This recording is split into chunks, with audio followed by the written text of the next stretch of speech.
Hello my friends, I hope you are well. As you see, I made a video to give a little boost to our English speaking class. You may find it interesting, and I hope you will also find it convenient, because it's not necessary to watch this video right now. You can do it at any time when you're ready, when you're free. By the end of the video I'm going to ask you a question, and once again, it doesn't require immediate response. Please take your time, think, and leave your answer for me in any way, speaking or writing. I have to say that this is my first experience with video. I have never done it before, so excuse me for my possible mistakes and for my pauses. Since I'm not reading the text, I'm speaking from my mind, and I have to sit close to my phone to get a better sound. Okay, move on. Today I want to talk about literature and movies, and specifically about science fiction and fantasy genre. As you remember, at our first meeting we were discussing the famous series of books, the Saga of Vorkosigans. In Russian it's Vorkosigany, but in English it's Vorkosigans. I guess it's because they are warriors, they are from warrior caste. Everybody who read that book admitted that the book, the whole series, is brilliant, amazing, impressive, interesting. But why? Have you ever thought what makes these books or any other stories interesting? I think I have an idea, and I'm going to share it with you right now. But first of all, I have to confess that I always loved any story, any movie that was set in the future with, spacecraft, Star Wars, new technologies, aliens, robots, beautiful stuff. Because it was interesting for me to see our possible future. And I also loved fantasy books with wizards and witches and with magic itself, because I believe it's also our future. Sooner or later, the humankind, or at least part of it, will live in virtual world. I mean in the computer simulation, where, of course, we will have magic. So it's also our future. I loved all this stuff in the past, and I'm still okay with it now, but nowadays it's not enough for me. It's not enough for me to say that any story, any book or any movie really good only because it was put in fantasy or scientific setting. I need something more. I think that a good story must have connections to our real life.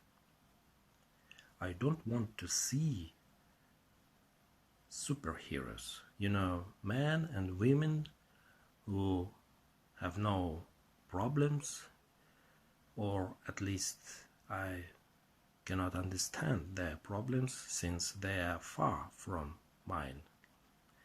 I want to see real people.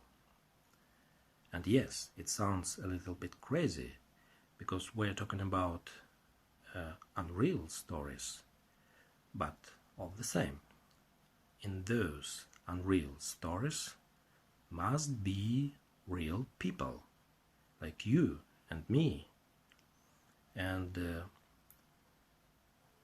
that real people must have real problems like we have. In this case, it would be interesting to see how are they dealing with those problems, what would be their decisions, solutions, what would be their circumstances, consequences of their decisions, what do they say, how do they explain everything, so we can understand it, we can learn from it, we can apply it in our real life. Speaking about the Vorkosigan Saga, that's exactly what I'm talking about. Remember, what do we have there? We have a lot of futuristic stuff, like spacecraft, new technologies, neuroblasters, even genetically modified people. Beautiful, good. But we also have pretty interesting characters who have a quite familiar problems, such as political issues, bribes and corruption in parliament, nepotism in the government. Nepotism means when you promote your relatives or help them in any case. What else? Problems with freedom of speech, problems with human rights, especially if military and security services involved, even in democratic country on the democratic planet. Do you remember the Cordelia's escape from Beta Colony? What else? War crimes. How to recognize a criminal military order. What's man's life worth during the war? What's man's life worth during the peace? What's kids, babies' life worth at any time? The problem of abortion. By the way, I maybe will make a video about abortion, because it's a very important issue right now. In America and Europe, people discuss it a lot. It's not only a social problem now, it's a political issue now. What else? Family issues. How to raise children properly, especially if you have unhealthy kid. The next generation against the previous generation. Sexual issues, a lot of sexual issues in this series. What else? How to make successful good career. Remember Miles and his grandfather? The old man died thinking that Miles was good for nothing. But it was not true. Miles indeed was a very bad soldier, but after all, he had become a brilliant special agent. But it took a time to understand what is his greatest talent. What else? How to find your place in life. It refers to Ellen Bowdery, Mark, Miles, to everybody in these books.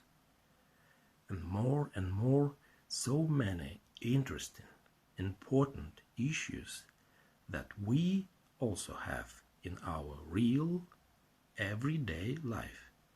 But of course it's interesting. Of course it's interesting to read.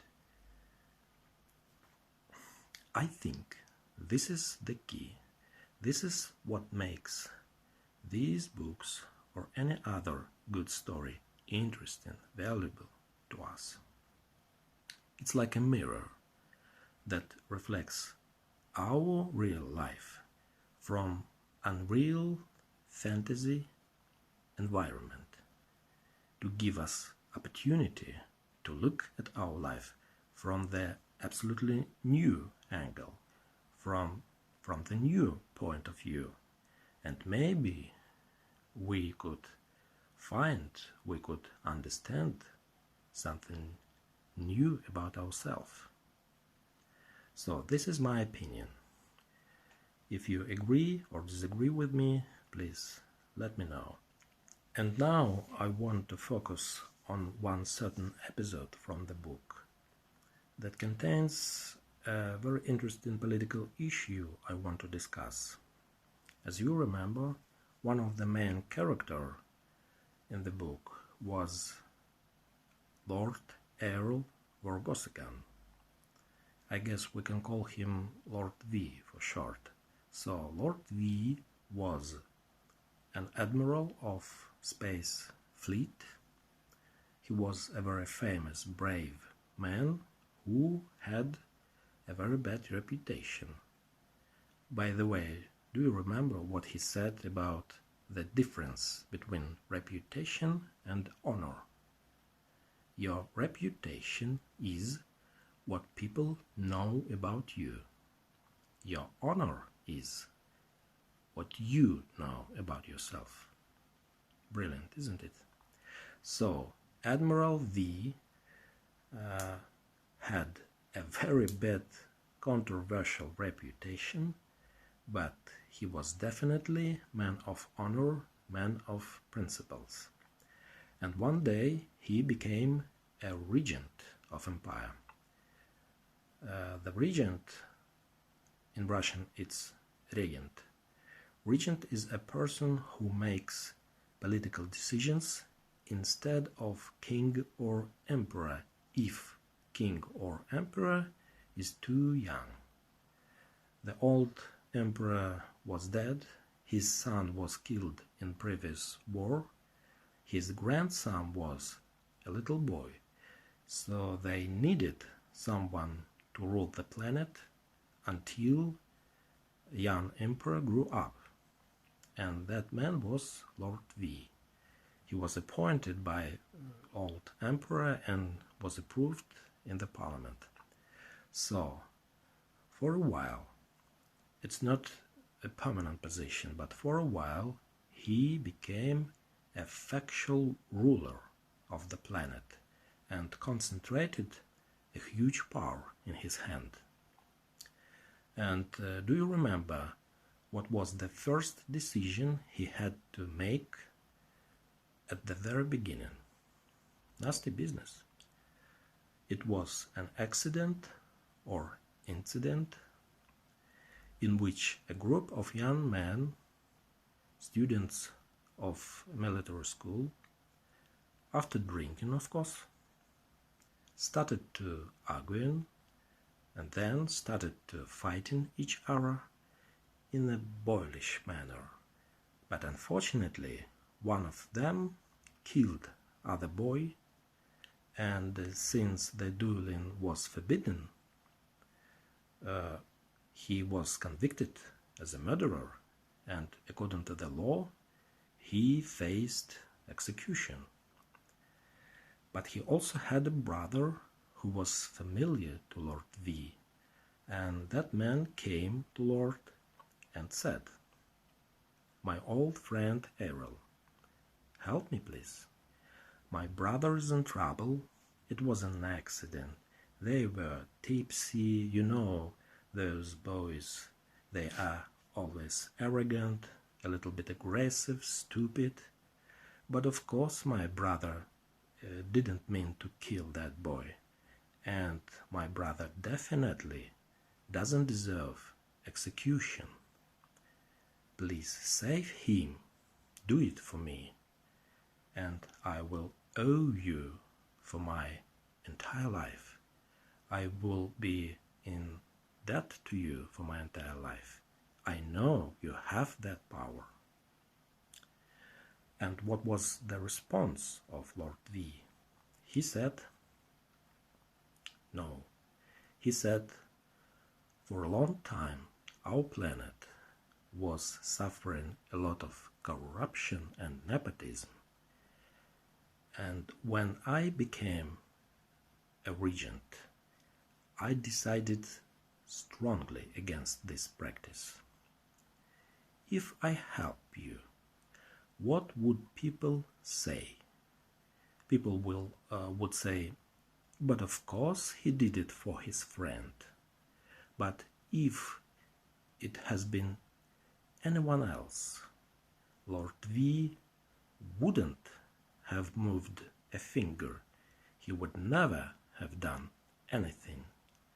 So as you see, if I only make this tiny little bit exception for you, how would I ask other people not to do the same? How? Since I'm in charge, I have no friends, I have no relatives, and I'm not going to act in anyone else's interest but Emperor. So excuse me, my old friend, I will not interfere, not now. I rephrase a little bit what actually Lord V said to simplify everything, because it was a whole chapter in the book, including execution. But I hope you caught the main meaning. So, as we know, after all, Lord V paid a terrible price for this decision. But it's not topic of this video. Right now, I want to ask you a question. And my question is simple. What do you think about all this? Do you believe that Lord V was right or wrong? And what would you do if you are on his position? Please let me know. As for me, of course, I have my own opinion, and I have already had a small discussion of this matter with my friend Igor, who called me several years ago, right after he had read the second book, to express how wonderful it was and to ask me if I have more books like this. Yes, and of course we had a little chat. From the very beginning I was under the impression that Lord V was absolutely right. This is the only way to eliminate corruption in any country or on any planet. I mean, no exception. And I recalled our President Putin, who also has a lot of friends who are high standing, and many of them have a very dubious reputation. But Putin helps them, Putin protects them from our justice, and he did it many times. In the past, a lot of people in our country consider that situation as a corruption, and it is corruption. And I also saw a lot of examples of nepotism in Russia. So I was completely on Lord V's side. But it was a surprise for me when Igor presented some unexpected arguments against my position, against Lord V. And to be honest, Igor left me that day a little bit confused. Nowadays, over the past few years, I changed slightly my mind. But what exactly changes my vision of the situation, I will tell you in other video. Meanwhile, I ask you, please let me know what's your opinion. What do you think about it? What do you think about our president? Is Putin war? I mean, is he from warrior caste? Or Putin 5th? Putin 4? или Putin wor? Who is Mr. Putin? Please tell me. Maybe both. Why not? So, here I'm finished. Thank you for watching this video. See you soon. Bye bye.